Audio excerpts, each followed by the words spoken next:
ngiye kubabwira ibintu ntemera kandi ubanza nzarinda mpfa ntabyemeye. Ubwo rero kubera ko nzabwiriza igihe kinini sinzi aho muzancike, sinzi uko muzangira. Nzarinda mpfa ntemeye umuntu w'umurokore wambara ubusa. Nzarinda mpfa niwacu ndabibabwira. Yewe twagira ubusirimu, twavuga ibyongereza twese tukazasigara turi generation ivuga icyongereza y'abantu bishima gutya mu mutwe bizamura, turamya Imana no mu cyongereza muri mudukira haleluya, Imana icubahira hambaye. Twasigara tumeze gutyo. Nzarinda mpfa ntemeye umurokore wambara nk'indaya icuruza ubusambanyi.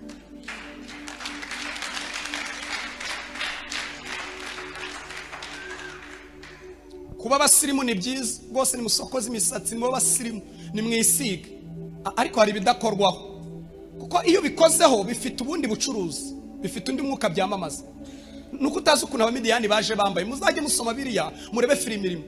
Halo, wiriwe neza.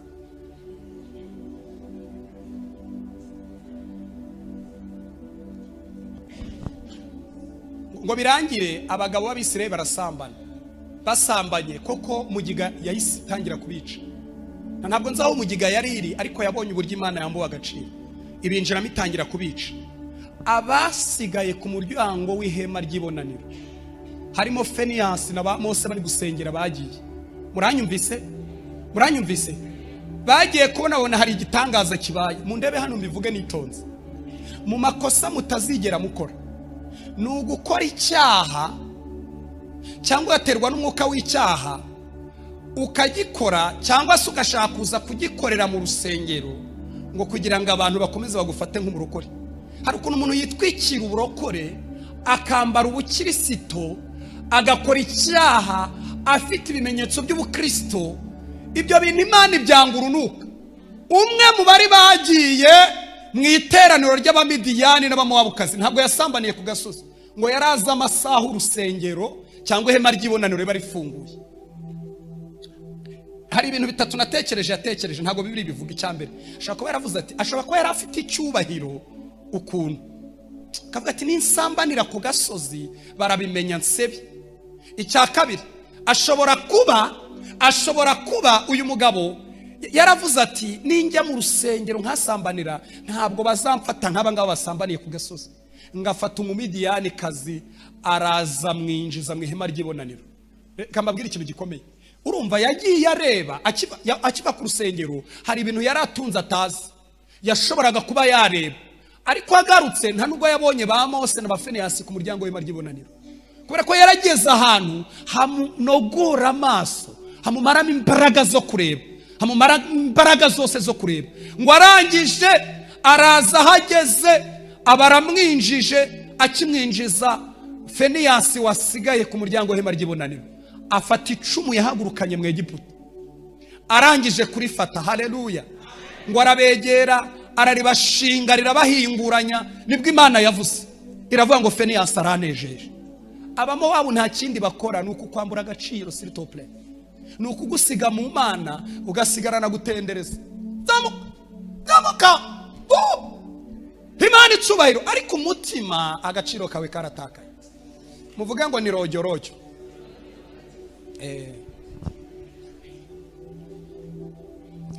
Ariko zigusigarana kuvuga aya magambo ndimo ndavuga. Koko kuvuga biranyerera. Nigeze kubigisha hano mu Gatenga nk'umwana wakuriye muri ADPR kuva ku myaka 5. Zuburyo impano zikora, twarasenze ishyamba riraka, twasomye amandiko, nuriye ibiti. Hariho n'igihe twigeze kuvangirwa tukajya dukora pompage ngo turi kuramya Imana. Nta kintu wambeshya cyo mu mwuka, nta mana keretse zitaraza. Inyinshi zo muri ADPR narazigize, ntiwambeshya rero.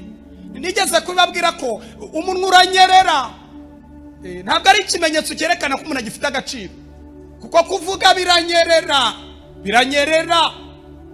Nshobora kuvuga indimi, nshobora kuzihimba. Hari n'abagabo hano hanze bazigisha, bavuga ko Abanyafrika kubera ibibazo by'inzara na malaria na tifoyide ngo tudasenga mu ndimi, kandi ibyo bintu bifata abanyabwenge. Barangiza nyine ugasanga harimo arazigisha shando talose. Murabona ntaruvuze, muvuga ngo nibyo wipapiriyemo. Nuko nabanye n'abapene, nuko nabanye n'abarokore. bene data, Abamowabu bambura agaciro umukobwa agasigara mu isi y'umwuka ntacyo asigaranye. Abamowabu bambura umukozi w'Imana agaciro bakamuparariza agasigara yararwaye pararize mu mwuka. Satani akajya murekura mu kiziriko ngo genda ukore kugira ngo abantu akomeze ashushanye, ariko ari umuntu wangiza wica. Abamowabu nta kindi bakora ni ukwambura agaciro umuntu yari afite. Kandi muvuge ngo barahari. Reka mvuga Abamowabu ndimo nditegereza hano hanze. Abamowabu, umwuka wa mbere w'Ubumowabu ndimo ndabona hano hanze, kandi ngiye kubagira inama nimushaka muzangure bombo yo ku gati. Umwuka wa mbere nicyo bita ubusambanyi.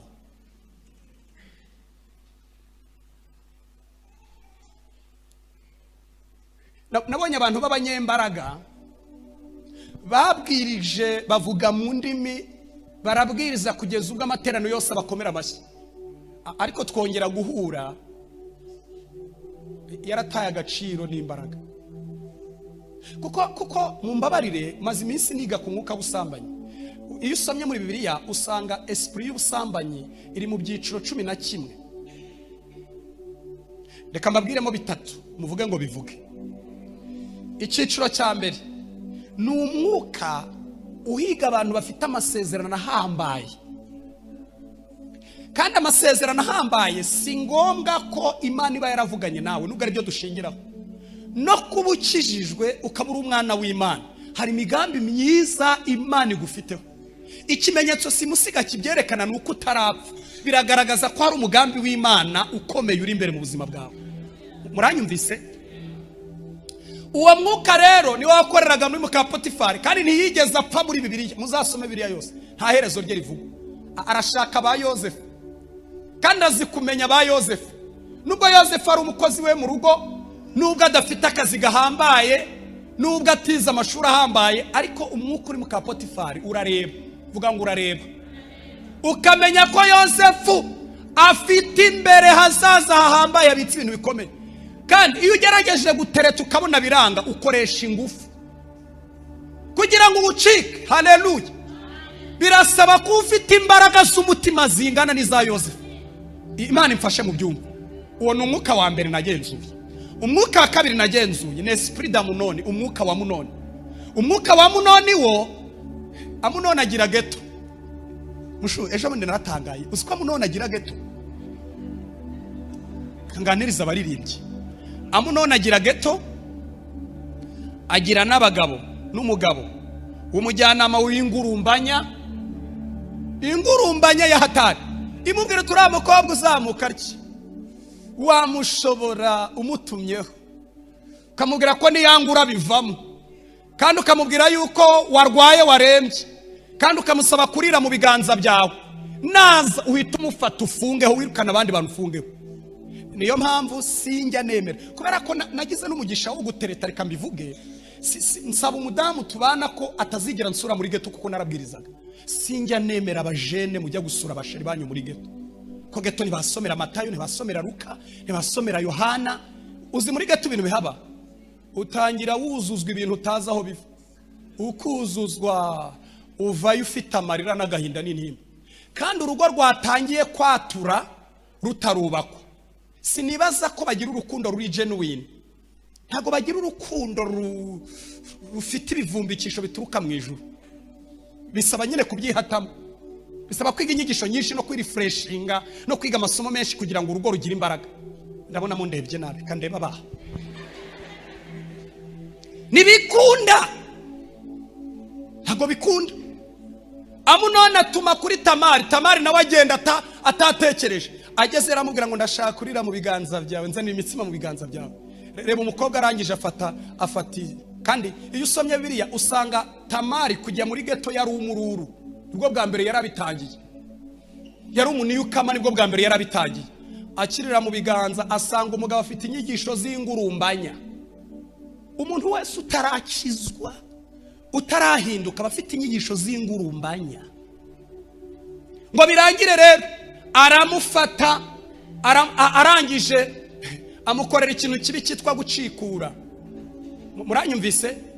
Gucikura harimo amagambo abiri y'Ikinyarwanda. harimo ijambo rimwe ryitwa devirije cyangwa gutwara umuntu utari ufite agaciro. Arangije aramudivirija, arangije nyine yikorera amaboko ashyira n'ivu mu mutwe, ageze iwabo bamenya ikintu cyabaye. Ngiye kubabwira akantu ariko nimundebe nabi. Umukobwa yagiye gushaka, iyo yatakaje ubusugi arisobanura icyo yakikaza. Kambibwirize ndeba hano.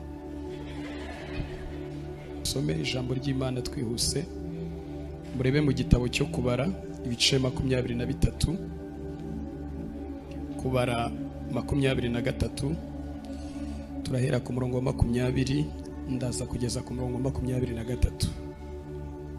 Gitabo cyo kubara ibice 23, ndahera ku murongo wa 20 ngeze ku murongo wa 23. Kadusome mu izina rya Yesu. Aravuze ngo dore nategetswe kubahesha umugisha, nayo yawubahaye simbasha kukura. Ntibonye gukiranirwa ku bwoko bwa Yakobo, ubugoryi ntibubonye ku Bisiraheli. Uwiteka Imana iri kumwe nabo, ni umwami wabo bayivugiriza impundu. Imana yabakuye muri Egiputa niyo ibajyana, ifite amaboko nk'ay'imbogo. Nta kuragura kuri mu bwoko bwa Yakobo, nta bupfumu buri mu Bisiraheli. Mu gihe cyategetswe aba Yakobo n'Abisiraheli bazabwirwa icyo Imana ikora. Amen. Dusoreze muri Samweli wa kabiri ibice 8, turahasoma naho 20, murongo wa mbere n'uwa kabiri. Samweli, igitabo cya kabiri cya Samweli ibice 8, murongo wa mbere. Ndaza kuhasoma 20, umurongo wa mbere n'umurongo wa kabiri. Kadusome mu izina rya Yesu. Aravuze ngo hanyuma y'ibyo Dawidi anesha Abafilisitiya, arabacogoza, anyaga urufunguzo rw'umudugudu w'umurwa, arukura mu maboko y'Abafilisitiya. Turi kumwe? Murongo wa kabiri. Bukeye anesha Abamowabu, maze abarambika hasi mu mirongo, abageresha umugozi. Inkubwe ebyiri zari izabo kwicwa, kandi ya gatatu yose yari yabo kurokorwa. Nuko Abamowabu bahinduka abagaragu ba Dawidi, bamuzanira imisoro cyangwa amakoro. Imana itugirire neza. Ndagira ngo tuve muri Bibiliya gatoya, tuvuge ibintu bikeya, ni ku cyumweru, niturangiza tuvanemo icyifuzo dusenge. Tugiye kuganira ijambo rivuga ngo iyi Imana ihari. Iyi Imana ihari. Turiho kumvikana? Iyi Imana igize gute? Dawidi yima ubwami muri Isiraheli, yasanze hari amahanga 4 yazengereje Isiraheli.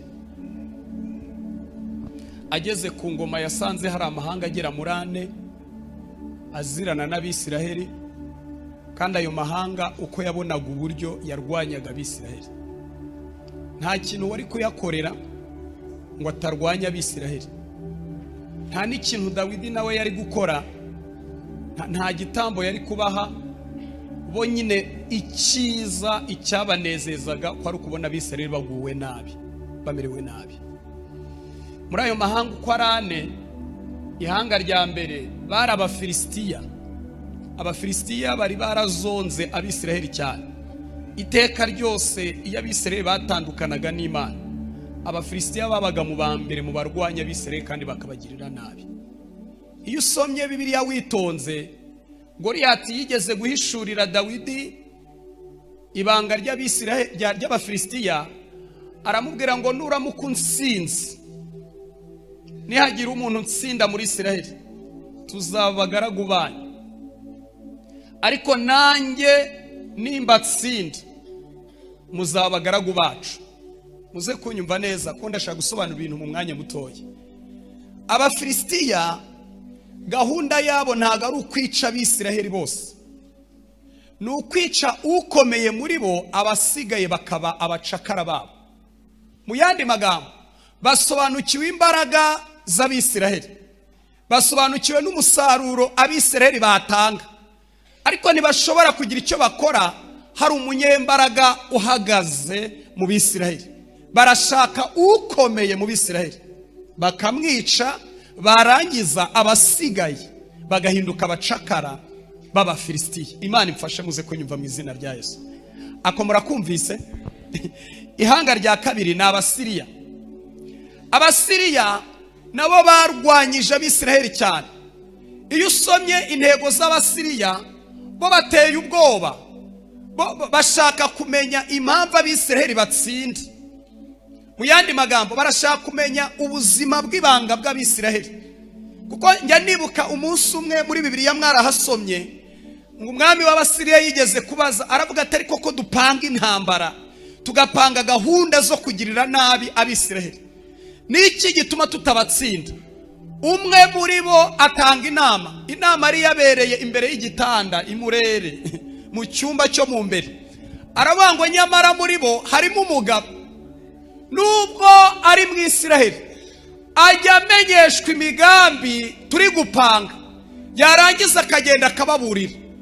Murumva intego yabo ikomeye, bagiye gushaka umuntu uhishura imigambi mibi ya, barangije ngo batuma abasirikare nijoro. Mumba baremba abwira ibintu bikomeye. Ninigisha amahanga, nimuze gutekereza amahanga, muze gutekereza umwuka ukorera muri iryo hanga. Nicyo nshaka ko mwumva. Urumva umwuka w'Abafilisitiya iyo bageze mu rugo barashaka ukomeye kurenza abandi, abasigaye bagahinduka abacakara. Reka ntanga ingero wenda zakumvikana mu muco nyarwanda. Niba binjiye muri famiye barashaka papa namara guhindukira bakamwica bakamwangiza, urumva abana bazaba biragoye cyane ko umubyeyi yarera abana wenyine. Ubundi mu bijyanye n'umuryango umugabo niwe mutwe, ibindi byose bimeze nk'amavuta yatembye mu mutwe wa Aroni akagera mu bwanwa no ku misozo. Biragoye ko umudamu yarera abana be wenyine, uretse Imana imufashije bakagendera mu mategeko. Iyo se yananiranye, byanze bikunze harakuka kasi. Muranyumvise? Kandi ndashaka kubivuga nihuse. Abafilisitiya bateye ubwoba. Niba baje muri korari barashaka ukomeye kurenza abandi, iyo banyuze muri quartier barashaka ukomeye kurenza abandi. Ngira ngo murabyumvise. Ariko Abasiriya bo ntibashaka ukomeye kurenza abandi, barashaka uishura imigambi mibi. Mu yandi magambo, umwuka wabo uhiga abanyempano, bamenye ibitaraba, bahishura imigambi. Abo barashaka kwica no gusenya. Muranyumvise? Ni nabo bagiye gushaka umugabo ukomeye munsi muri Isiraheli witwa Elisa. Umwami yaravuze ngo nimushakira abasirikare bazi gushimuta babahanga muri Siriya, mugende mumunzanire. Ariko bamugezeho basanga Elisa nubwo yaratuye ahantu hasuzuguritse, afite ikirere cy'imbaraga kigira n'ubutware ku Basiriya. Imana ihabwa icyubahiro. Kandi kira aho ngaho kugira ngo mbivuge nihuse. Aba gatatu bo bari danje ni Abamowabu. Abamowabu nta kindi bakora ni uguhumanya. Ntibakwica, baraguhumanya ugatakaza agaciro. Umwuka w'Abamowabu nta kindi ukora ku Bisiraheli ni ukubahumanya. Kandi agaciro k'Abisiraheli ni ubwere buri muri bo. Iyo ubwere butakaye basigara ari ibipampara nta gaciro bafite. Kubara 25 murahazi mwese. Abisiraheli bari Shitimu, Baramu yagiriye inama Baraki, yaravuze ati aba bagabo igihe cyose baraza kuba bari kumwe n'Imana ntuza kubasha. Birasaba yuko dushaka ikintu cyabatandukanya n'Imana. Kandi koko yari yagerageje kubavuma gatatu. Ayo magambo twayasomye ngo aravuma, uko avuma ahubwo akabahesha umugisha. Kubera ko ntabwo bari bonyine, nubwo mu butayu basa nabi, ariko Imana iri hagati muri bo. Ubarebeye mu mwuka ntabona basa nabi, abona ari ubwoko bwatoranijwe, abona ari ubwoko bwahawe umugisha, kubera ko Imana iri hagati muri bo. Reka ne kubasindira. Imana imfashe mu izina rya Yesu. Muvuge ngo igufashe. Muraho neza? Ngo agerageza kubavuma. Agiye kubavuma, Abisiraheli ubundi barebye ubuzima bw'ubutayu basaga nabi. Imyambaro yabo ntibayihinduraga, baryaga ibyo kurya bidasanzwe. Muranyumvise? Ariko barebeye mu mwuka, n'ubwoko butuye ukwabo. Muranyumvise? Basa nabi, agaciro kabo ntikaragaragara kuko ntibaragera i Kanani, ntibaragera mu masezerano. Ariko kubera Imana iri hagati muri bo, ubarebeye mu mwuka, n'ubwoko butuye ukwabo. Ngo akomeza gushaka kubavuma, ageze epfo aravanga Imana yabahaye umugisha kera sinawukura. Avuga amagambo akomeye, aravuga ngo Imana ibagiye imbere ifite amaboko nk'ay'imbogo. Yakoresha ibintu bakumva, ifite amaboko nk'ay'imbogo, kandi nabo bagenda bayivugiriza impundu. Nubwo mubona basa naho bameze nabi, ariko hagati muri bo habitse impundu, kandi si impundu z'undi muntu, ni impundu z'Imana bari kumwe. Mu yandi magambo, arabwenge bafite ukuntu bakorana n'Imana. Haleluya, haleluya. Muri iyi minsi navumbuye akantu ngiye kukabaganiriza. Nkorana n'abantu kuko nize siyanse baderanja cyane, ariko navumbuye akantu. Iyo ndi gusenga nkarira, abantu bakambaza impamvu ndira, hari igihe babifata nk'ubugoryi, mpita mbabwira ko ari mudu yo mu ijuru. Ibi bintu byose tubamo ni mudu ya hehe? Reba ukuntu nawe wazindutse wicaye, umuntu wakubaza akakubaza impamvu wicaye gutyo, uzajya umusubiza ngo ni mudu yo mu ijuru. Nubwo inyuma bareba, ariko hagati muri bo harimo impundu, kubera ko muri bo harimo Imana. Ageze hepfo avuga amagambo akomeye, aravuga ngo simbonye kuraguza, simbonye iby'ubugoryi mu bwoko bwa Yakobo. Muranyumvise? Avuga amagambo akomeye, agera no ku rwego, iyo usomye hepfo uko yarushagaho kuberekwa, yageze harababura mu kibaya. Aravuga ngo yo, mbonye bavumbutse nk'intare y'ingore. Byashaka gusobanura Kristo Yesu uri muri bo, kandi ufuhira itorero rye. Muranyumvise? Akomeza kubavuga we, arabavuga, ageze aho abona Yesu none harigaragaza. Reka mabwire ikintu gikomeye, ndaza kubivuga mu kanya. Iyi Imana ihari, ntabwo ari Jean Paul ugaragara. Uyu mubona ni Jean Paul, ariko mu isi y'umwuka ntabwo ari Jean Paul ugaragara, kuko ari ugaragaye hari ibintu byamutandura, hari ibintu byamumenagura. Ahubwo iyi Imana ihari niyo igaragara mu bubasha bwayo. Imana ihabwa icyubahiro. Abamowabu rero barashaka agaciro kabo, baracyara amubwira ati shaka Abamowabu kazi bari kumwe bakora association n'abamidiyani. Haza abakobwa, bano bagabo benshi bamaze imyaka myinshi mu butayu, ntago bamaze iminsi babona abantu bari mu gihugu cyabo bagaragara nko mu gihugu cyabo. Baze bambaye kweri mu buryo bubatumira, babaganiriza amagambo meza atuje, harimo keya ariko iri poisonne bamaze kuruga. Baraza batangira kwinjira mu iterero ry'Abisirayeli. Reka mbikore kugira ngo mundebe. Muraho neza? Reba nawe umaze imyaka ugenda mu butayu, warashiririye, warariwe, none uhuye n'abantu bavuga neza, amagambo anyerera, amagambo ari slow.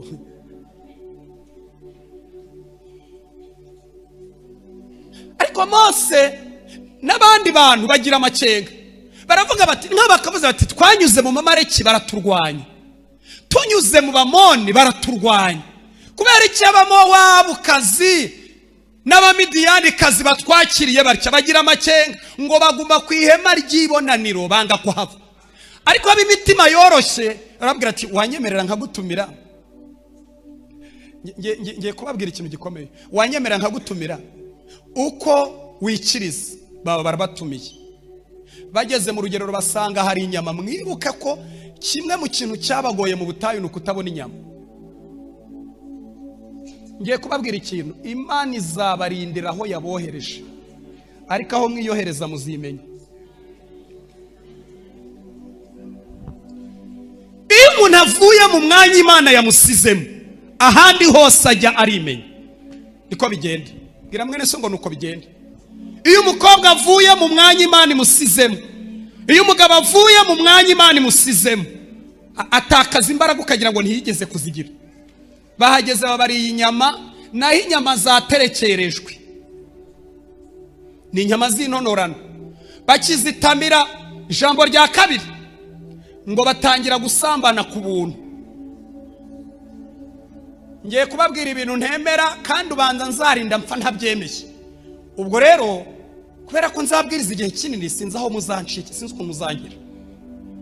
Nzarinda pfa ntemeye umuntu w'umurokore wambara ubusa. Nzarinda mpfa n'iwacu ndabibabwira.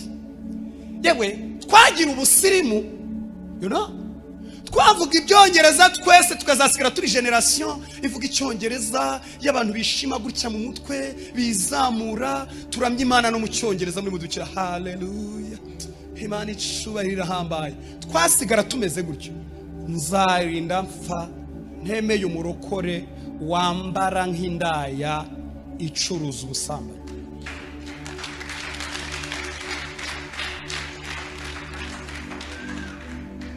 Kuba abasirimu ni byiza, bose ni musokoze imisatsi, ni abasirimu, ni mwisiga, ariko hari ibidakorwaho, kuko iyo bikozeho bifite ubundi bucuruzi, bifite undi mwuka byamamaza.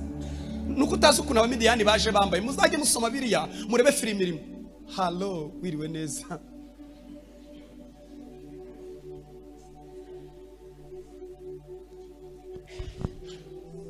Ngo birangire abagabo b'Abisirayeli barasambana. Basambanye koko mugiga yahise itangira kubica. Ntabwo nzaho mugiga yari iri, ariko yabonye uburyo Imana yambuwe agaciro, ibinjiramo itangira kubica. Abasigaye ku muryango w'ihema ry'ibonaniro harimo Feniyasi na Mose bari gusengera bagiye. Muranyumvise? Bagiye kubona hari igitangaza kibaye. Mu ndebe hano mbivuge nitonze.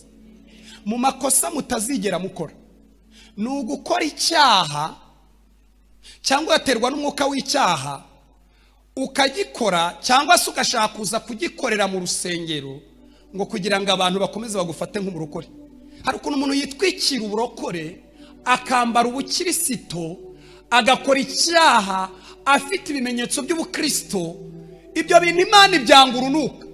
Umwe mu bari bagiye mu iteraniro ry'Abamidiyani n'Abamowabukazi ntabwo yasambaniye ku gasozi, ngo yaraza amasaha urusengero cyangwa ihema ry'ibonaniro riba rifunguye.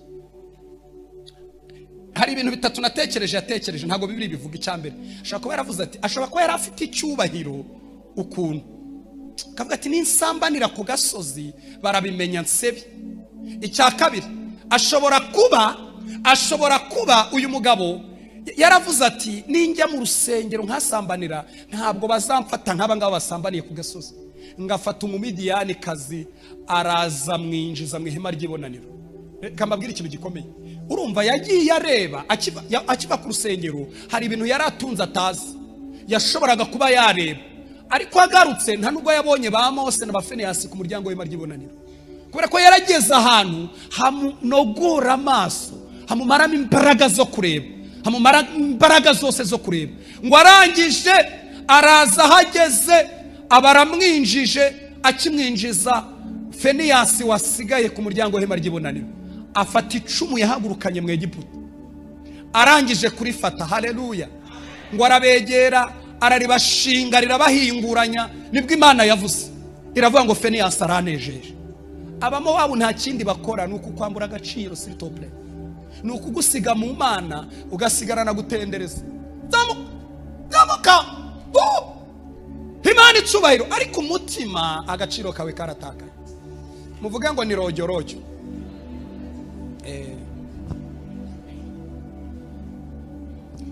Ariko zigusigarana kuvuga aya magambo ndimo ndavuga kuko kuvuga biranyerera. Nigeze kubigisha hano mu Gatenga nk'umwana wakuriye muri ADPR kuva ku myaka 5. Uburyo impano zikora, twarasenze ishyamba riraka, twasomye amandiko, nuriye ibiti.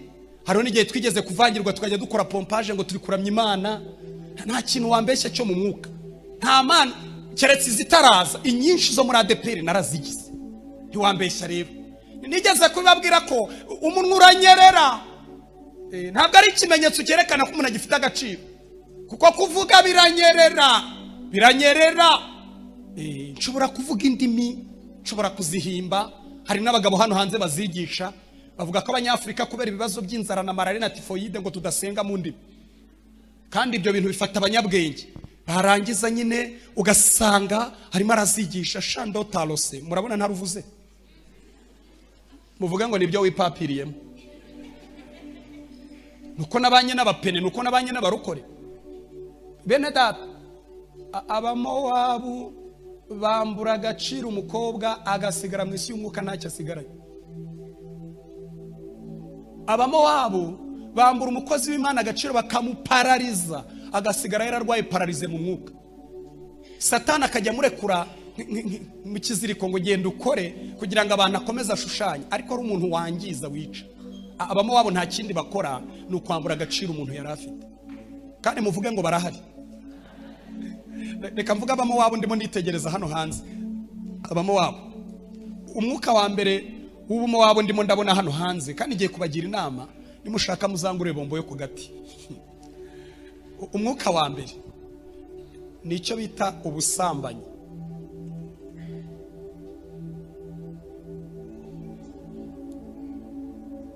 Nabonye abantu b'abanyembaraga babwirije bavuga mu ndimi, barabwiriza kugeza ubwo amaterano yose bakomera amashyi, ariko twongera guhura yarataye agaciro n'imbaraga. Kuko mumbabarire maze iminsi niga ku mwuka w'ubusambanyi. Iyo usomye muri Bibiliya usanga esprit y'ubusambanyi iri mu byiciro 11.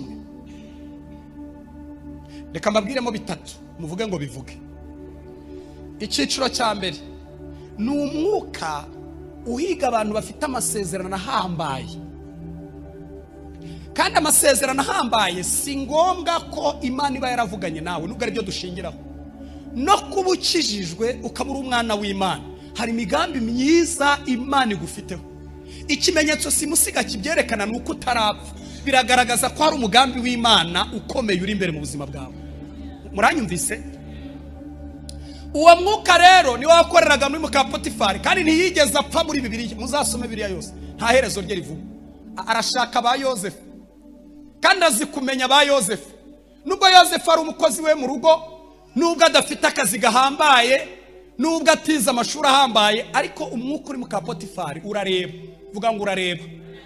Ukamenya ko Yosefu afite imbere hazaza hahambaye, abitse ibintu bikomeye. Kandi iyo ugerageje gutereta ukabona biranga, ukoresha ingufu kugira ngo ubucike. Haleluya. Birasaba ko ufite imbaraga z'umutima zingana n'iza Yosefu. Imana imfashe mu byumba. Uwo ni umwuka wa mbere nagenzuye. Umwuka wa kabiri nagenzuye ni esprit d'Amunoni, umwuka wa Amunoni. Umwuka wa Amunoni wo, Amunoni agira geto. Ejo bundi naratangaye, uzi ko Amunoni agira geto? Kanganiriza abaririmbyi. Amunoni agira geto, agira n'abagabo n'umugabo w'umujyanama w'ingurumbanya. Ingurumbanya ya hatari imubwira turi umukobwa uzamuka ariki, wamushobora umutumyeho, ukamubwira ko niyangura bivamo, kandi ukamubwira yuko warwaye warembye, kandi ukamusaba kurira mu biganza byawe. Naza uhita umufata ufungeho, wirukana abandi bantu ufungeho. Niyo mpamvu sinjya nemera, kubera ko nagize n'umugisha wo gutereta. Reka mbivuge, nsaba umudamu tubana ko atazigira nsura muri geto, kuko narabwirizaga. Sinjya nemera abajene mujya gusura abashari banyu muri geto, ko geto ntibasomera Matayo, ntibasomera Luka, ntibasomera Yohana. Uzi muri geto ibintu bihaba, utangira wuzuzwa ibintu utazi aho biva. Ukuzuzwa uvayo ufite amarira n'agahinda n'intimba, kandi urugo rwatangiye kwatura rutarubakwa. Sinibaza ko bagira urukundo ruri genuine. Ntago bagira urukundo rufite ibivumbikisho bituruka mu ijuru. Bisaba nyine kubyihatamo, bisaba kwiga inyigisho nyinshi no kwirefreshinga no kwiga amasomo menshi kugira ngo urugo rugire imbaraga. Ndabona mu ndebye nabe kandi ndeba baha nibikunda, ntago bikunda. Amunoni atuma kuri Tamari nawe agenda atatekereje. Ageze aramubwira ngo ndashaka kurira mu biganza byawe, nzanira imitsima mu biganza byawe. Reba umukobwa arangije afati. Kandi iyo usomye Bibiliya usanga Tamari kujya muri geto yari umururu. Ubwo bwa mbere yarabitangiye, yari umuniyukama, nibwo bwa mbere yarabitangiye. Akirira mu biganza asanga umugabo afite inyigisho z'ingurumbanya. Umuntu wese utarakizwa, utarahinduka, bafite inyigisho z'ingurumbanya. Ngo birangire rero aramufata, arangije amukorera ikintu kibi cyitwa gucikura. Muranyumvise? Gucikura harimo amagambo abiri y'Ikinyarwanda. Harimo ijambo rimwe ryitwa devierge. cyangwa gutwara umuntu utari ufite agaciro. Arangije aramudivirija, arangije nyine yikorera amaboko ashyira n'ivu mu mutwe, ageze iwabo bamenye ikintu cyabaye. Ngiye kubabwira akantu ariko nimundebe nabi. Umukobwa yagiye gushaka, iyo yatakaje ubusugi arisobanura icyo yakikaza.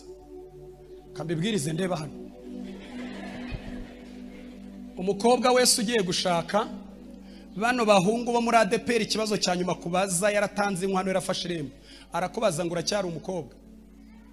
Iyo ubuze ukuntu bisobanura icyo yakiraza, ushaka warinda agaciro kawe kakaryamaho, ko bizakurinda gutanga ibisobanuro. Ndabona hari umuntu uvuze ngo Imana iguhe umugisha, urakoze kunsabira umugisha. Umwuka wa gatatu ari nawo wa nyuma ni umwuka wa derira. Derira ashaka umuntu wabahangayikishe w'umunyembaraga, umunyamasengesho, mwarimu, muvugabutumwa, umuntu wabahangayikishe muri karitsiye.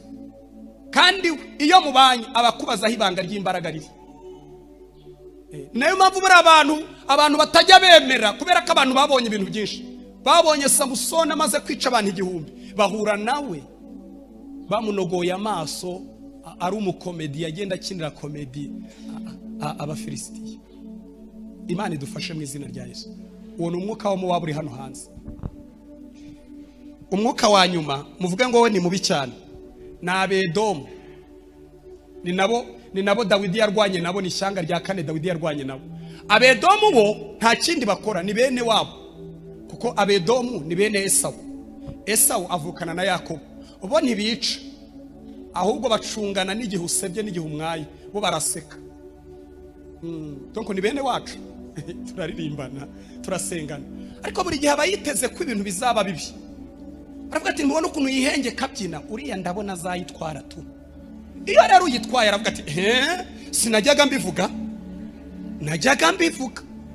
Arakureba mu nzira n'umugabo mujyana, yare ukuntu mutari kumvikana, akavuga ati nabivuze ko ruzasenyuka. Iyo rusenyutse aravuga ati jewe narabivugaga ko ruzagira gute, ruzasenyuka. Ayo mahanga rero uko arani, Yesu ashimwe, kubera ko Dawidi yari ari kumwe n'Imana. Muranyumvise? Ntabwo yamusebeje, ntiyamumwajije, ahubwo ngo yarayarwanyije, arayarwanya. Twasomye Bibiliya ku Bafilisitiya ngo yarabarwanyije, arabanesha, arabacogoza, abambura n'urufunguzo rw'umurwa arakinga. Suko yari umunyembaraga mu ntambara, nuko Imana bari kumwe. N'Abamowabu yarabatsinze, abasigaje abagira abo kumuzanira imisoro, n'Abasiriya nuko, ndetse n'Abedomu. Imana imuhihumure impande zose, kubera ko yari ari kumwe n'Imana. Yesu ashimwe bene data. Ndashaka kuvuga ibintu bibiri nigiye muri aya magambo. Icyambere mvuga nshimikire ndi hano mu Gatenga, Imana ntisimburwa n'icyari cyo cyose. Urwego rwose wageraho rw'ubuzima, urwego rw'amashuri wageraho, urwego rw'ubukungu wageraho, urwego rw'abana wabyara, urwego rw'inshuti wakunguka, Imana igomba kugira umwihariko wayo, kubera ko Imana ntisimburwa n'icyari cyo cyose. Kimwe ku bintu byakoze ku Bisiraheli ni ugushaka gusimbuza Imana icyari cyo cyose. Muvuge ngo barasebye, baramwaye, barabebeye. Kandi nashaka ko twirebera muri iyo sura. Umuntu wese uri hano muri aya materaniro ni wireba, uraza gusanga kuva ku kirenge kugeza ku mutwe ni Imana yakubatse.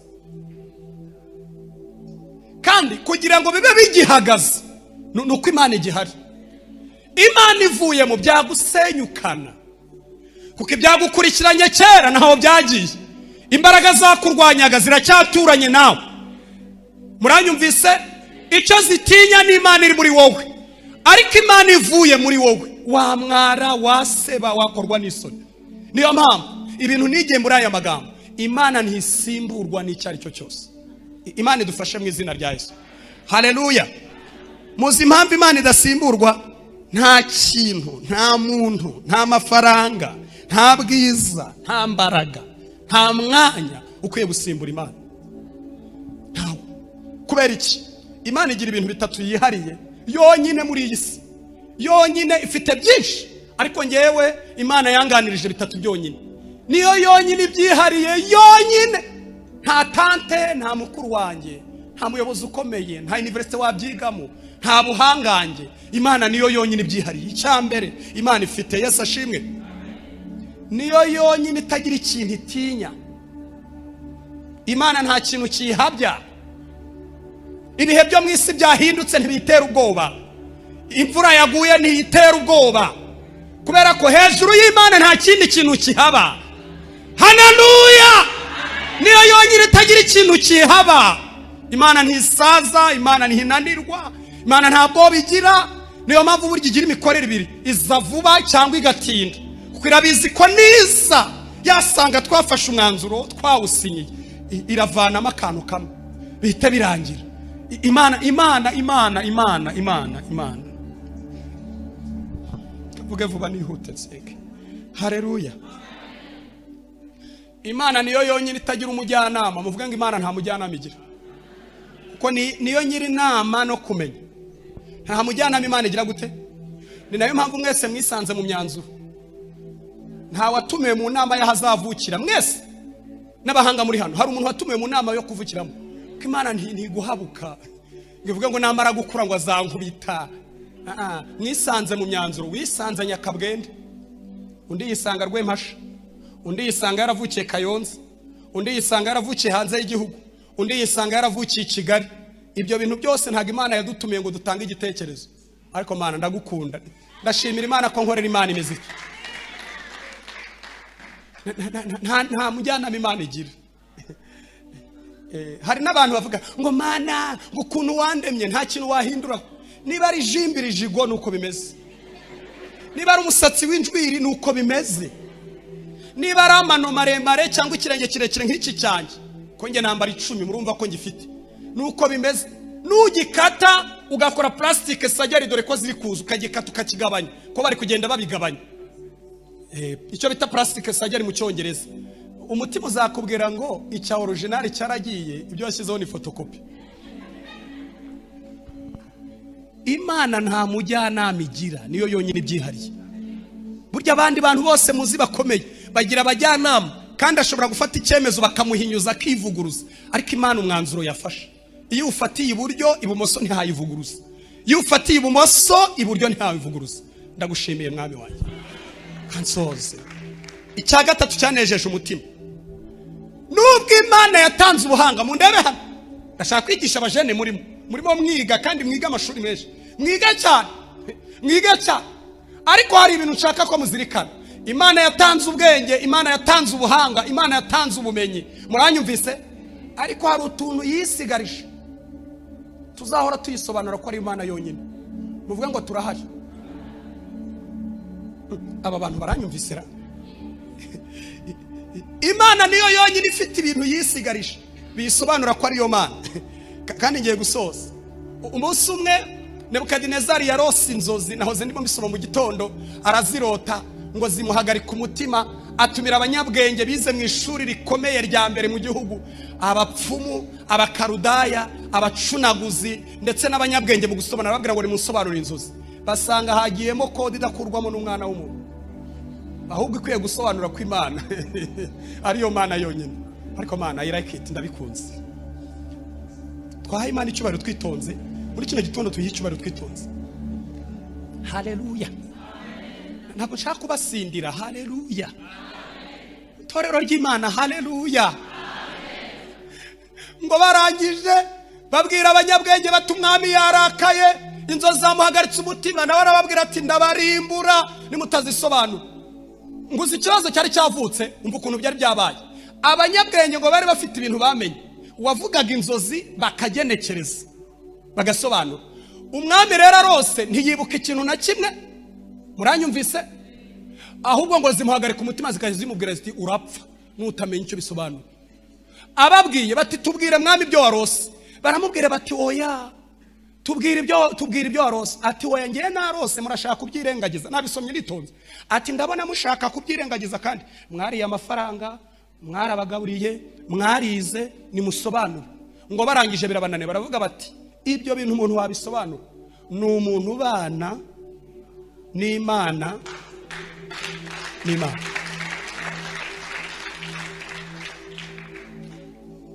bazana Daniyeli. Imana niyo yabisobanuye ikoreshe Daniyeli. Ndashimira Imana ko ifite ibintu yisigarije kandi igiye gufashwa. Ndashimira Imana ko ifite ibintu yisigarije. Twese biduchallenging abari muri domaine z'ubukungu. Imana ifite ibintu yisigarije, niyo yonyine itagigira crise. Mwijuru mwari mwumva dusaba inkunga muri domaine ya science. Imana ifite indwara yisigarije ivura yonyine. Abaganga bakora ubusakashatsi bagashakisha bikabananira, iyara yafata umwanzuro kandi ntibisaba kwinyura muri step cyangwa inyura mu byiciro abandi banyuramo. Iyo ivuze ngo fata uburiri bwawe witahira ugenda, ahita bwikorera akagenda. Imana ifite ibintu yisigarije bisobanura ko ariyo Mana. Iyo niyo nkorera, niyo mvuga, niyo yanzanye, niyo yakuzanye, niyo ikubesheje. Imana iyo yambuye umuntu umwuka arapfa, nubwo yaba afite ibiryo birimo proteine, birimo ibitera imbaraga, birimo ibirinda indwara, arapfa. Imana ikwambuye ubuzima buragenda. Muranyumvise? Iyo Imana ivuze ngo wa mwuka wenda mukwambuye urapfa. Imana nishingira kuri titire. Niyo mpamvu kuva mu itangiriro kugeza uyu munsi umusitari dufite n'umwe n'Imana.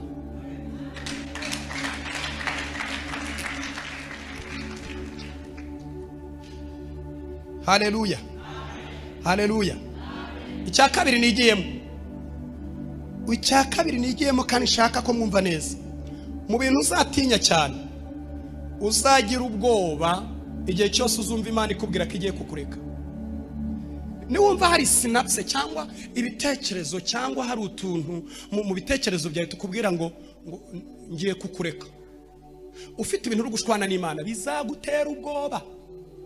Hari umuririmbyi yavuze ngo mwami kubaho ntagufite bintera ubwoba n'amaganya, ndetse byabasha no kungeza no mu rupfu vuba. Mu bintu uzagira ubwoba Imana iri kukubwira ngo ngiye kukureka. Imana yabwiye Abisirayeli babwira ngo ngiye kubavana mu biganza byanjye, mbashyire mu biganza by'undi abari ubankosorera mwumva uko bimera. Imana ihamagara Nebukadinezari mwita umugaragu wayo, atari uko Nebukadinezari ari umukristo, yari umupagani, ko yafashe Sedekiya munogoramo amaso, yafashe Abisirayeli abagirira nabi, abadamu abagirira nabi, abakoresha n'uburetwa kugeza n'ubwo yarengereye. Imana iravuga ngo yaza kuba ari ngewe bakiri mu biganza byanjye, nari gushyiramo ku bumana. Muranyumvise? Mu bintu uzagira ubwoba wumva Imana iri kukubwira ko igiye kukureka, n'uburibwe burenze ibindi byose mwamenye. Imana imfashe kugira ngo nsoze. Yesu ashimwe.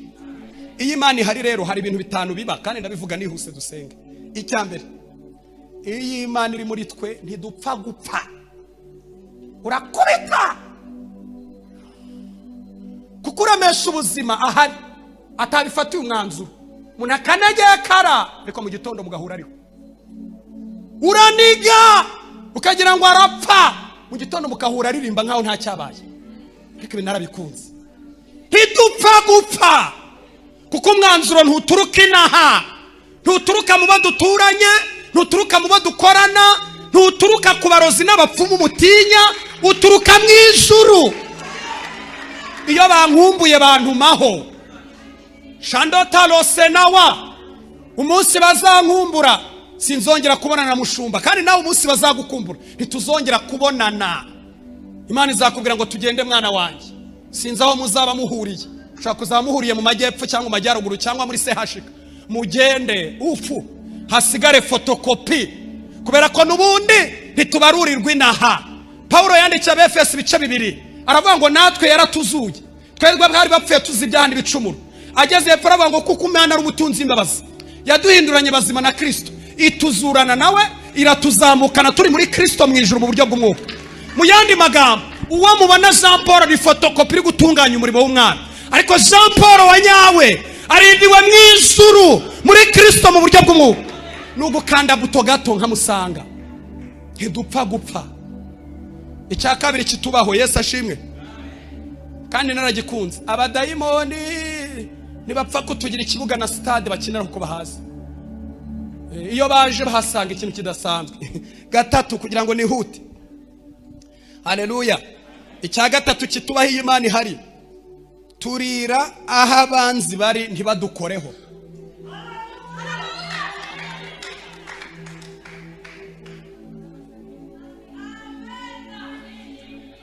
Mundebe hano mbaganirize.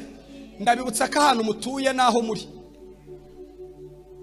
Mwisi y'umwuka ibimenyetso mfite nuko hari abanzi. Ariko abanzi si mukuru wawe. Ntabwo ari murumuna wawe, ntabwo ari umuturage. Umwanzi mukuru ni wa mugabo w'ingurumbanya. Ni wa mugabo witwa Satani. Muvuge ngo arahari kandi arakora. Ariko icyanejeje Dawidi yaranditse arabanga Imana ifite ubushobozi bwo kuntegekera ameza. Kavuga ati muyashyireho. Harya. Kandi ntabwo Imana yica abanzi, ntimuzanabisengere. Ahubwo ihagarara hagati yawe n'abanzi. Warika kubwira ngo izere ko turi kumwe, ntugire ubwoba nubwo abanzi ari benshi. Abanzi kababwira ngo ntihagire uhaguruka. Bakajya bekinya amenyo, bakakureba nabi. Ariko ntihagire ugira ubushobozi bwo guhaguruka. Kuko Imana ikubereye maso, ntihunikira, ntisinzira, iturwanirira, ntineshwa. Imana nitsindwa, Imana ninanirwa, Imana ninanirwa. Imana ihabwa icyubahiro. Iyi Imana ihari. Kandi ndabikunda akenshi muzasome Bibiliya. Mu bintu Imana ikunda, ikunda gukora, ikunda gukorera umuntu wayo. Hari abandi bantu batabyemera, maze kubibona. Bahari agahekenya amenya ariko ntanashobora no gutwara intebe. Agataha ubukwe akikorera intebe akavunika, yashaka yaba afite n'umutima wo kwitwara akabyibagirwa, akagera mu rugo asanga yabyibagiwe. Muvuga ngo ibyo bintu Imana irabikunda. Muzima Imana ibikunda bituma dukanguka, bikaturinda umwuka wo kuba batesi. Kukurikije ibintu Imana ikora, twaba batesi tukaba abantu bananirwa intambara. Ariko Imana ijya ibikora. Imana ihabwa icyubahiro. Icyanyuma cyanejeje, muvuga ngo kiranejeje. Ntabwo dupfa kuvumika, ntiwadukagira. Imana ihari. Abanyarwanda benshi bafite background mbi cyane, abavukiye mu Rwanda nibonzi. Bafite imiryango yagiye ivumana. Ntabwo ari bose, ariko hari abantu bavukiye mu miryango mibi. Ugasanga iwanyu bararaguzwa, ugasanga iwanyu bafite utuntu batunze, ugasanga iwanyu bafite amagambo bajya no kukwita bakakwita nabi. Ariko iyo tugeze muri Kristo aratumwakura, aducomokora muri karande za kera, akaducomeka muri Kristo. Ntabwo tuba tukibarurirwa iwacu, tubarurirwa ku ifishi y'Imana. Uyu munsi tubarurirwa ku ifishi y'Imana. Niyo mpamvu ntabwo abanyigira. Iyo ibiciro bizamutse, amasoko y'isi afunzwe, Imana ibigiye gufungura andi mashya ntamenye ko bigenda. Haleluya, haleluya torero. Sinzi wenda niba ndi kubivugana intege nke mukamutanyumva, ariko abantu bose bazi ko bacomokowe ntabwo badufite. Kuko ibizatunga abagenzi Imana yarabiteguye, nta na kimwe itateguye. Nari ngiye kuvuga kana ariko ndakaretse. Ibintu ibizatunga abagenzi Imana yarabiteguye. Hari uburinzi bwo mu nzira burahari, muvuge ngo bwuzuye. Hari imbaraga zo mu nzira, izabiruhanya zirahari. Amapiyesa dushoboza kugenda mu byondo arahari. Imbaraga zidushoboza kugenda ku izuba ryinshi birahari. Ariko Mana, kandi nta bucye mu ijuru bafite. Birapakiye. Babikorera igihe bashakiye. Shobora gukorwa mu gitondo, saa sita barakora, nimugoroba barakora, nijoro abantu basinziriye barakora. Mu ijuru birapakiye. Ibintu byose bizafasha umugenzi kugira ngo agende urugendo agere yajya birahari. Ntabwo Imana yatangije inzira idashoboye gushyigikira abagenzi. Gira mwene so ngo oya, ntabwo Imana yatangije inzira idashobora gushyigikira abagenzi. Imbaraga zitubashira zirahari. Ndetse ngiye kubaha itangazo. Ejo bundi namenye akantu abari hano mu nyumba. Imana izi ko twavukiye munsi y'ubutayu bwa Sahara. Ahantu gukira bitari icyita rusange, gutunga imodoka bitari icyita rusange, kwiga bitari icyita rusange. Uranyumvise? Ahantu rimwe na rimwe haba inzara, ubwo mvuze munsi y'ubutayu bwa Sahara ngo mwumve ibyo bihugu byose. Ni nayo mpamvu masezerano Imana iduha nayo ibiryo. Nta kosa Imana ibikoze. Maze iminsi mbyigaho impamvu Imana iduha amasezerano y'ibiryo. Kandi izi neza ko ari ibintu biciriritse, no kubera ko izi neza ko twavukiye aho bitaba. Imana iduha amasezerano yo kuziga, kubera ko izi neza yuko umuryango wose ntibizi. Kandi icyo nakundi isezerano, iyo igihe kigeze cyo gukora riragufata. Ukavuga uti nkurikira, rikakuzana mu mujyi nta cyerekezo uje gukora kwa Ruizi, byarangiza rikajya rikubwira ati bambuka rompuwe bitonze, ntukajye guhanga wambuka rompuwe umeze utyo, rikakwigisha kwambuka rompuwe. Ni isezerano nta kindi, ko rikuvanye ahantu habi, rikagutambagiza. Ahubwo ariko ntabwo ubona ukuntu abandi bantu bakora. Wakwigiye perimi ukigira perimi ugatangira upyondaguza, umwarimu agutuka afite kwihangane, wowe wabaye ute? Ubwo ni isezerano. Mu minsi mike akabatangiye gutwara moto, imodoka ikabijemo, Imana yagera ikamucusa kuri uwo mubabaro, ikagenda imugirira neza ikamuzamura, tukamubona umuntu ahagaze ashimikire, tukagira ngo niwe. Muvuge ngo nyuma ye hari amaboko y'Imana adasanzwe. Isezerano rijyana umwana muri primaire, kajya rimubwira ati kanguka, iga imibare, ntabyo nshaka, iga. Mama agahata bikanga, ariko isezerano rikamubwira ati urayiga. Akayaga k'umwuka kajya gahuha mu bwenge, akumva rimwe guteranyaho rimwe ni kabiri, ntabicurike. Kandi ejo akajya muri segonderi akiga shimi, fizike n'imibare. Isezerano rikamuzamura, itariko hitamo MCB akaba yihisemo, ejo rikamuhuza na kaminuza y'u Rwanda ku nguzanyo ya leta.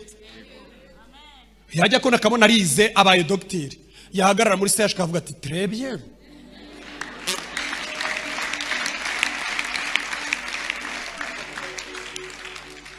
Isezerano rigira umuntu umusirimu, nakubwira turarya nk'igisambo oroshya.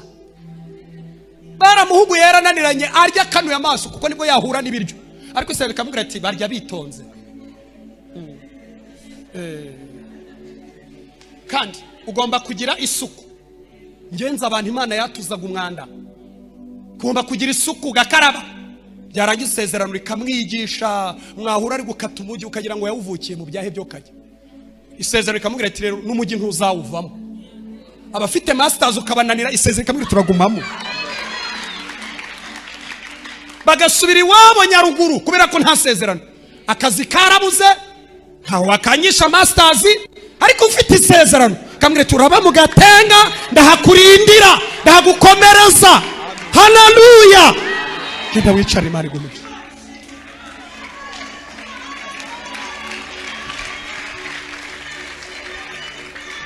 Dufite ibintu bikomeye iyi Imana iri kumwe natwe. Haleluya. Shandota losenawa. Haleluya. Haleluya. Je naje kwiga muri lycée do Kigali harananira. Data yaramaze kurwara toroma, aravuye mu gisirikare rirananira. Wacu hari ibibazo byinshi, njya kwiga bwisigi. Imana irambwira ngo nubwo utiza hano muri lycée nzakugarura i Kigali. Ndatsinda banjyana muri Kristo. Ndagaruka ndaza ndiga kandi ndahashobora. Muranyumvise? Nkagera ndi umukene merewe nabi, ariko isezerano rikambwira iti wowe nzawuzahaba. Mu ijuru bahita banzura ko ngugumamo. Hari abo twiganye basubiye iwabo. Ngiye kubabwira n'ikindi mutari muzi. Tugeze mu mwaka wa 3 muri universite, buruse yarahagaze. Abantu benshi baratashye, ababyiruka ibyo bihe muri kaminuza y'u Rwanda. Buruse yarahagaze, abantu benshi barataha. Ngewe Imana ijya kunzanira amafaranga kwa Papa Benedito wa 16.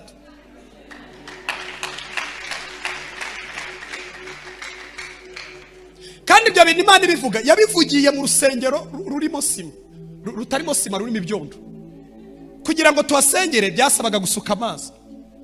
Imana ikoresha umukecuru utarakandagira kuri kaburimbo, katabagiye mu iriye. Arambwira ngo mwana wanjye uziga urangize. Kandi Imana ntivuga amagambo menshi, iriyizera, ivuga Samariya kantu kamwe kabitse n'ibyizakora. Ubwo iryo jambo ryaribitsemo k'amafaranga zansanga avuye kwa Papa Benedito wa 16. Nibwo rero buruse yahagaze, batwohereza amafaranga. Bohereje amafaranga basanga ninge umuyobozi uyobora amatorero n'abadini, abakatolika, abangirikani. Ninde wari kwandika sabana?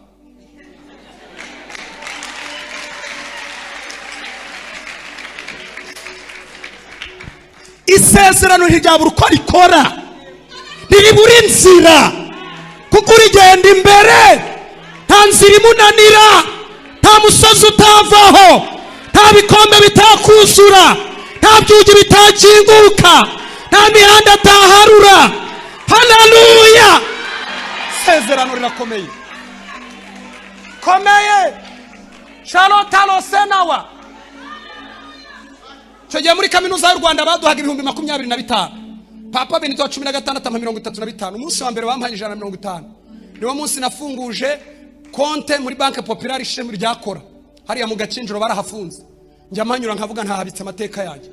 Muranyumvise nandika n'abandi bana Imana ngo yari yaravuganye nabo ko n'amahitamo aza misezerano iyo hatarimo akantu hari igihe amahitamo akunyuraho ayo karimo ariko nubwo utabikwiye abantu babona nabyo ukwiye nta bimenyetso utabisa utabibereye sezerano avuga ati mumushyire mupfe kumushyiramo kandi icy'ingenzi si uko bakwemera icy'ingenzi ni uko bagushyiramo.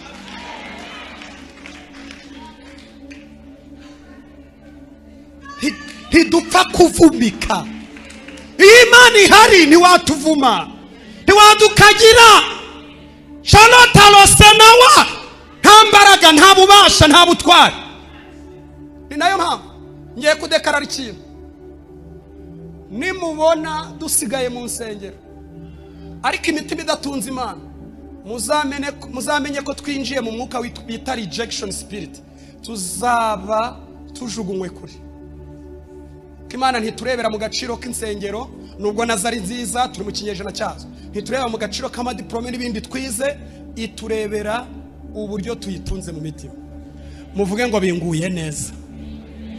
Niyo mpamvu umuntu yifite yifate neza kuko Imana iyo mugumanye igereka guhindura ukundi kuntu ntiyakwihanganira gukomezanya ayo mateka kandi ari yihindura amateka ntiyakwihanganira gukomeza umera gutyo irabihindura. Icy'ingenzi ni ukugumana nayo ahiri igera ikabihindura irabihindura. Kamvuga icyanyuma nseze iyi Imana iri kumwe natwe turirimba indirimbo imbere y'umuraba. Muzi impamvu turirimba imbere y'umuraba? Iyo Abisiraheli baza kuba Imana iri mu mitima batarabonye imirimo yayo gusa ku nyanja buriya ntibari gutera amahane bari kuvuga bati Imana nitayisatura ngo twambukira duheka tugo bari gutangira kwerekwa promotion yo guhekwa n'Imana. Sinjya ngira ubwoba iyo ndi kumwe n'Imana mba nzi neza ko nubwo itasatura inzira uwo munsi irampeka. Muvuga ngo ni nabyo biryoshye uwo munsi mba nzi neza ko iragira gute kandi Imana yaguhetse. Reba none nta nugaruka kugufata ukuboko iraguhetse ikuzanye iguhetse. Pastor suragira ngo yakwima icyayi arakiguha vuba. Reba Imana nawe yagize gute nta company nta kigo nta nzira nta Imana itakwinjiza. Imana bampera umugisha gusoza ndagira ngo dusenge. Reka mbere kiraho ngaho Imana nta wayivuga ngo ayirangize. Iyi Imana iri kumwe natwe iyo turi kumwe n'Imana niyo magambo twize. Ndagira ngo dusenge ntuzakora ikosa ryo gutakaza Imana. Uzatakaza ibindi byose ariko gumana Imana kuko ibindi byose ntibishobora kugarura Imana ariko Imana yagarura byose. Agaciro gashobora gutakara ukamkumva karatakaye urwana no gutunga Imana ariko umunsi Imana yaje izaguha agaciro karenza ko ngaho. Ndagira ngo dusenge. Hombeka amaso yo dusenge muri kino gitondo. Genda shaka umuntu wumva ari mu buzima bwo kuzerera umeze nk'uhunga Imana umeze nk'uyikwepa ukumva Imana ntimukiri kumwe kumva agaciro kawe karatakaye ukumva ubuzima bwawe bwarangiritse.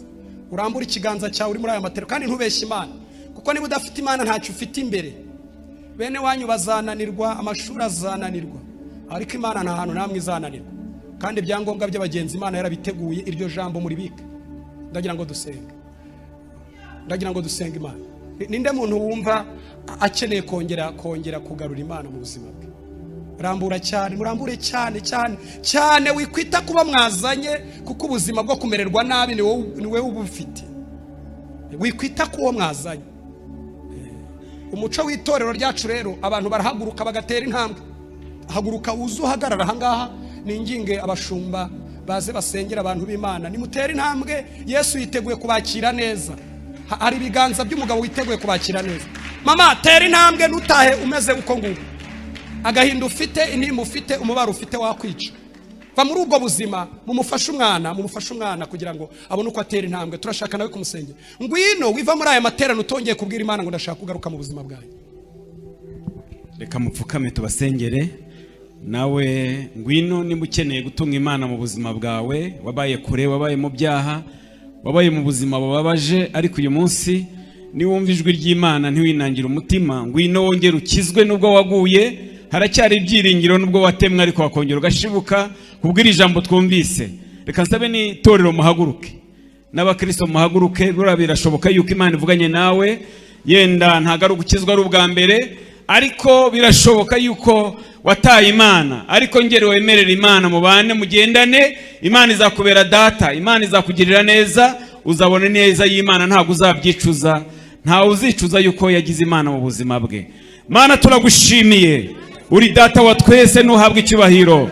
Ijambo ryawe ni rizima, ijambo ryawe ni imbaraga, ijambo ryawe rirahindura, ijambo ryawe warariduhaye, warihaye abantu ngo baryakire. Uryakiranye umutima ukunze arababarirwa akabohorwa, abarishakiye igisubizo bakemera bakihana, bagirirwa imbabazi n'Imana isumba byose. Mu izina rya Yesu dusengeye abana bawe, ababihannye, ababaciye bugufi, ababemeye kukwakira. Mwami Yesu winjire muri bo, uture muri bo, ugendere muri bo, bongere babone Imana, bumva Imana, bakire amahoro, bakire Yesu. Urakoze Mwami, reka bari muri iri teraniro bakire ijambo ryawe, babaye kure y'ijambo, babaye kure y'Imana, bakwigije kure kubera ubwoba n'amakuba n'ibibazo, ariko imbere yawe niho turi. Abantu bongere bakugirira icyizere, bakwakire mu buzima bwabo, bagendane nawe, bagutunge muri bo. Mana hagati yacu ngwino tuyobore, turagushimiye. Ntareye umuryango wa Yuda, ngwino mu itorero, korere muri ryo, gendere muri ryo, mu mitima y'ubwoko bwawe, imbaraga z'Imana zize, hindura amateka n'ubuzima, abantu bagendere mu rukundo rwawe. Uri Imana hagati muri twe, ntacyo tuzaba. Turagushimiye urukundo rwawe n'imbabazi zawe, kandi amaraso ya Yesu yeza iri teraniro. Abantu batakaye kubera ibihe n'iminsi, bagirira imbabazi Mwami, hanyuma wongere ubahagarike neza, bagendere mu rukundo rwawe. Ubwo uhari turi amahoro, ubwo uri hagati muri twe urakora, kandi ubwo Mwami Yesu Kristo uri mu itorero, uracyafite umugambi mwiza kuri ryo. Tugushimiye kubyumvise, mu izina rya Yesu tubisabye, amen. Reka dusabe bano